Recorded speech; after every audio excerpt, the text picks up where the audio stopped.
Assalamualaikum warahmatullahi wabarakatuh. Salam sejahtera untuk kita semua. Om Swastiastu, Namo Buddhaya, salam kebajikan.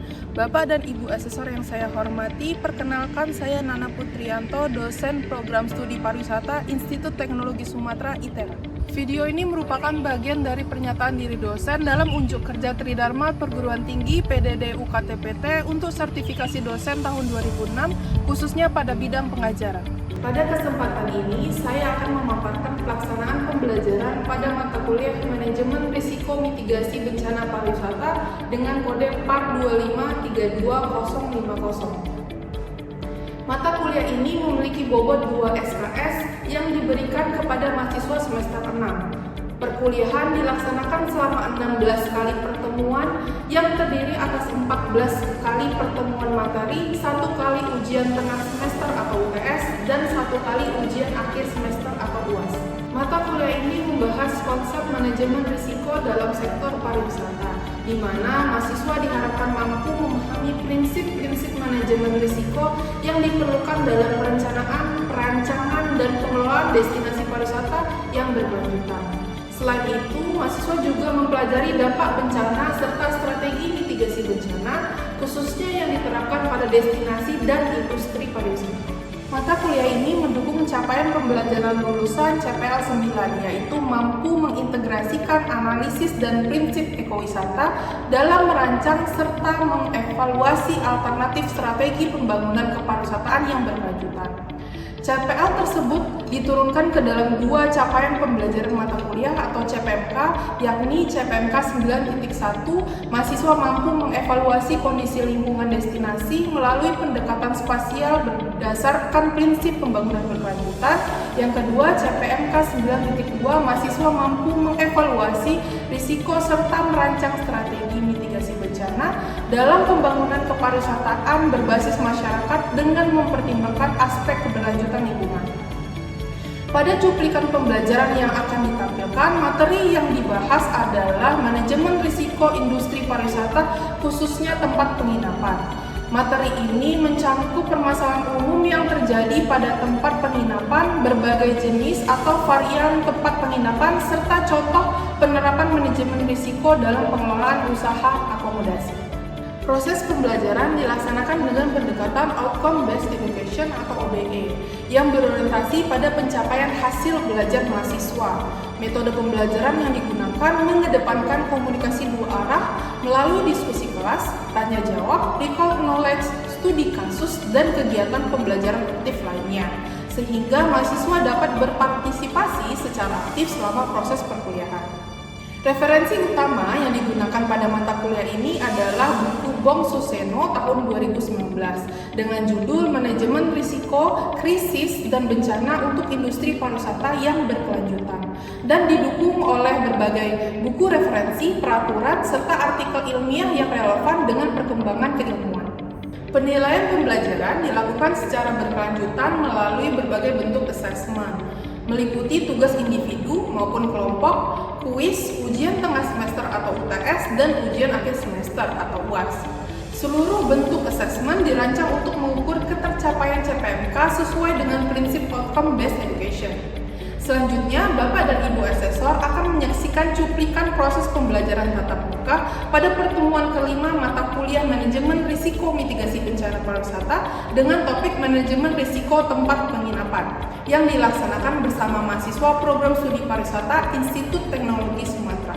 Terima kasih. Wassalamualaikum warahmatullahi wabarakatuh.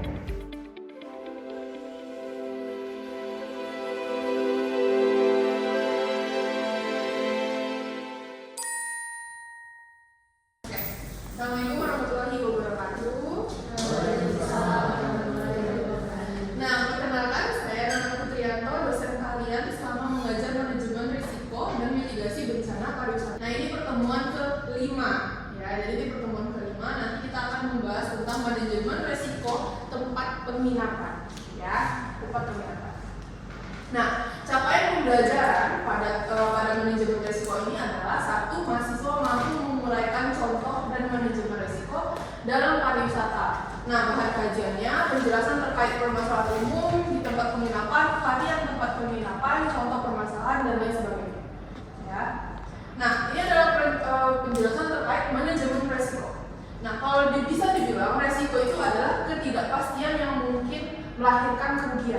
Jadi resiko itu identik dengan melahirkan kerugian. Ya. Nah, kalau manajemen adalah cara untuk menghindari dari resiko tadi. Jadi menghindari dari kerugian, ya, menghindari dari kerugian. Nah, apa itu tempat penginapan? Ada yang bisa menjawab?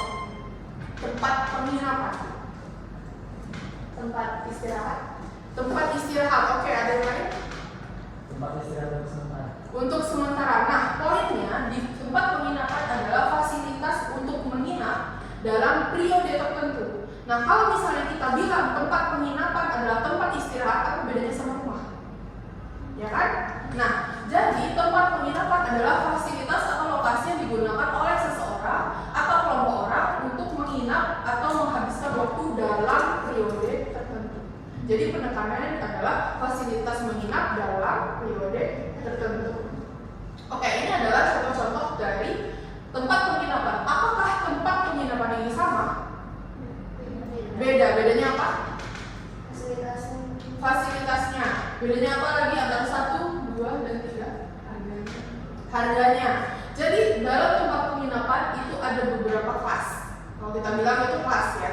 Ada yang namanya losmen, ada yang namanya hotel melati, dan hotel bintang 5. Nah, kalau losmen adalah akomodasi yang sederhana dan terjangkau, seringkali dijalankan oleh pemilik lokal dan keluarga. Biasanya kalau kamu misalnya ke Jogja, kamu mengambil rumah orang yang kamarnya disewakan, itu namanya losmen. Ya. Nah, kalau hotel melati itu sudah seperti hotel tapi bintangnya 1 sampai 3. Nah, kemudian ada hotel bintang 5 udah 5 ke atas. Ya, dengan glamornya yang bisa kita tahu ya. Oke, apa permasalahan umum yang ada di hotel atau tempat penginapan? Ada yang bisa jawab? Kebersihan, kemudian pelayanan, kemudian ada banyak permasalahan di hotel. Fasilitas, ini contohnya.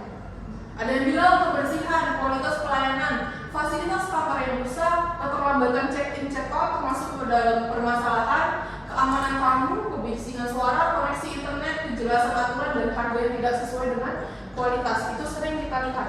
Nah, dalam permasalahan umum di tempat penginapan biasanya itu ditutupi oleh tempat penginapan itu sendiri. Jadi kalau misalnya kalian order dari Agoda atau Traveloka, itu tidak akan kelihatan permasalahan ini.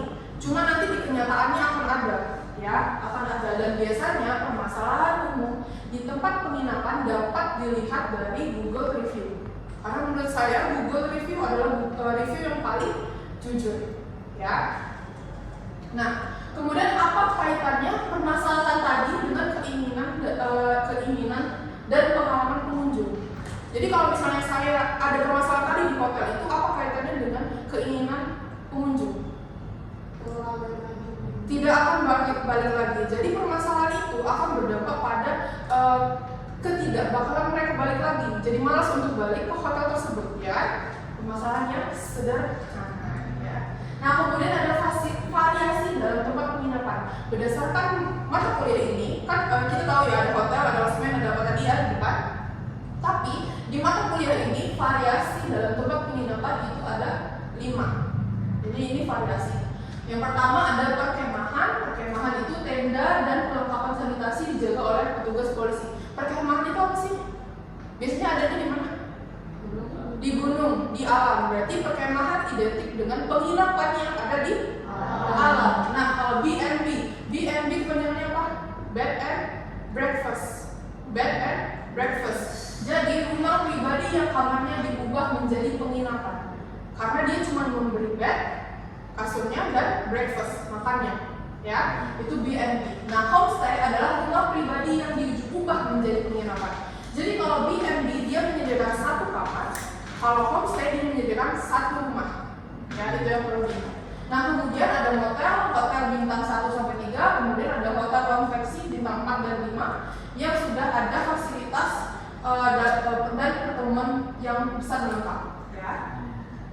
Oke. Ini adalah perkembangan masalah di tempat penginapan. Jadi sebelumnya ada permasalahan tuh, kebersihan, keterlambatan check-in dan check-out dan lain sebagainya. Cuman permasalahan itu di tahun-tahun ini semakin berkembang permasalahan ini.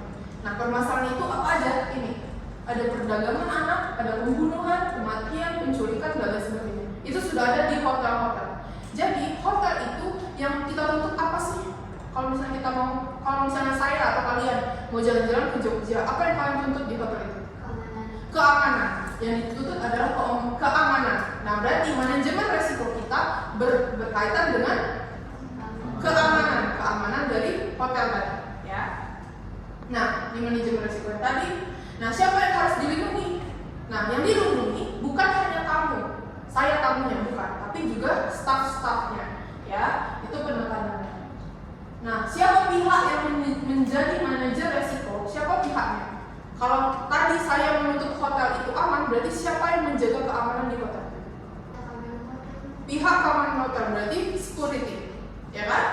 Nah, ada petugas keamanan. Jadi kalau di tempat penginapan, manajer dari risiko adalah pihak keamanan, ya, yang yaitu mereka yang melindungi keselamatan dan keamanan tamu, kemudian keselamatan properti. Nah, petugas keamanan adalah garis terdepan keamanan area, menanggapi keluhan tamu dan memberikan protokol pertama. Jadi, menurut saya pribadi, kalau di dalam di dalam suatu hotel, yang harusnya dimanjakan bukanlah staf tamunya, tetapi pihak keamanannya, karena mereka adalah orang pertama yang akan kita temui nanti. Jadi kalau kamu ke hotel, memang kamu menemui lobby dulu, ya kan, lobby. Tapi sebelum lobby, kamu berhadapan dengan staf keamanan, karena mereka yang akan mengarahkan kita kemana-mana, ya. Dalam hotel itu, mungkin kalau misalnya kita jarang ya di Indonesia menghadapi hotel-hotel yang kelengkapan dan keamanan serta keselamatannya lengkap. Jadi yang dituntut itu ada pendeteksi luka, sinar X, jendela anti peluru, alarm, keamanan CCTV, kamera lift, elevator dan lain sebagainya. Itu jarang ya, jarang ada di hotel-hotel Indonesia. Nah, apa yang ada? Kelengkapan apa yang ada di hotel Indonesia? CCTV, kemudian alarm pintu keluar, kemudian kamera di lift, elevator, area aman, tabung apa? Bahkan area aman jarang ada di hotel-hotel. Sebenarnya, ya menurut saya lihat jarang ada area aman. Area aman pun hotel-hotel biasanya dialihfungsikan menjadi parkiran. Padahal sebenarnya area aman harus benar-benar kosong. Jangan jauh-jauh di hotel, di kampus ini saja mana area kosong? Ya kan? Tidak ada, gitu loh. Itu area kosong itu mungkin belum terasa saat belum ada bencana, tapi saat ada bencana itu terasa banget. Kita butuh area kosong itu yang tanpa ada gangguan di kotak itu. Kalau sekarang hotel-hotel sudah menjadikannya jadi tempat parkiran, jadi cuma sebagai pelengkap gitu. Padahal area kosong atau area aman itu merupakan satu variabel yang penting, ya. Karena Indonesia kalian tahu sendiri dekat dengan bencana, ya. Nah, area mana saja yang harus dilindungi kalau di hotel? Kamar, lobby, lorong, ada yang paling penting, restoran itu harus dilindungi, ya. Lobby, kamar, area luar, makanan dan staff. Ya, pertama lobby itu adalah sasaran empuk terorisme. Di hotel-hotel biasanya permasalahan di hotel itu lobby itu adalah terorisme. Yang mereka kalau misalnya kalian update informasi terorisme di Jakarta itu ada yang menyerang hotel JW Marriott kalau nggak salah. Nah itu kenanya di lobby karena yang mendapatkan pertama itu lobby, gitu kan? Menampung mereka dulu lobby itu terorisme. Nah kalau kamar berkaitan dengan privasi kamu. Tapi sekarang kita tahu banyak kasus di hotel-hotel itu kamar-kamar itu sudah menggunakan CCTV diam-diam, CCTV rahasia. Nah itu yang harus menjadi permasalahan di hotel-hotel sekarang. Kemudian ada area luar, ada taman, jalur pejalan kaki dan lain sebagainya, makanan, ada makanan yang keracunan, hotel yang keracunan, itu kalau kalian tahu, dan staff yang lain. Staff yang baik dan terlindungi merupakan modal utama. Karena sebenarnya dalam hotel itu yang harus dibangun itu adalah staffnya, bukan tamunya. Tamu akan datang kalau staffnya ramah. Kalau misalnya kalian ke hotel-hotel, ada staffnya yang galak gitu ya, misalnya mukanya jutek mulu, apakah kalian akan mengulanginya? Enggak. Apakah kalian akan merekomendasikannya? Enggak. Itu berarti yang dilindungi pertama adalah staff,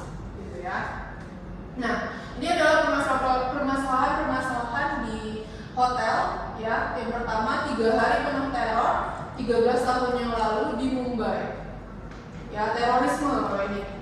Sama kayak Joy Maria. Nah, kemudian ada kamera ditemukan di kamar dalam hotel merupakan situasi yang sangat serius dan lain sebagainya. Itu banyak yang mungkin kita nggak tahu, tapi sekarang udah ada alatnya untuk mendeteksi itu. Jadi tinggal diceklik-ceklik doang ya di mana-mana gitu kan. Nah, kemudian ada curi mobil pengunjung hotel, dia di Bogor ditangkap. Kalau misalnya kalian tahu, ada di depan parkiran mobilnya, parkir di situ mobilnya Rai gitu. Kenapa bisa kayak gitu? Padahal sebenarnya hotel itu punya area. Kenapa bisa ada maling di situ? Padahal ada satpam. Hotel jarang ya, kan? Ya nggak ada satpam kan? Nah itu permasalahannya. Ya. Kemudian keracunan makanan, puluhan tamu hotel masuk rumah sakit. Itu ada. Mungkin kalau kalian makannya biasa aja, oh ini enak nih makan aja, tapi keracunan di hotel. Ya.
Itu adalah kenyamanan dan keamanan yang diharapkan di tempat penginapan yang termasuk pada manajemen risiko dan mitigasi bencana pariwisata.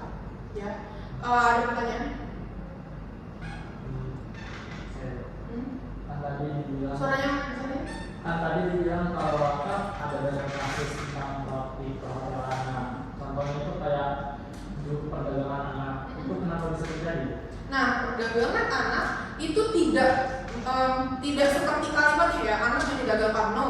Tapi itu berkaitan dengan pelecehan seksual. Jadi kalau kamu bilang perdagangan anak itu adalah pesta-pesta yang ada di hotel, biasanya gitu ya, itu dia yang di bawah umur.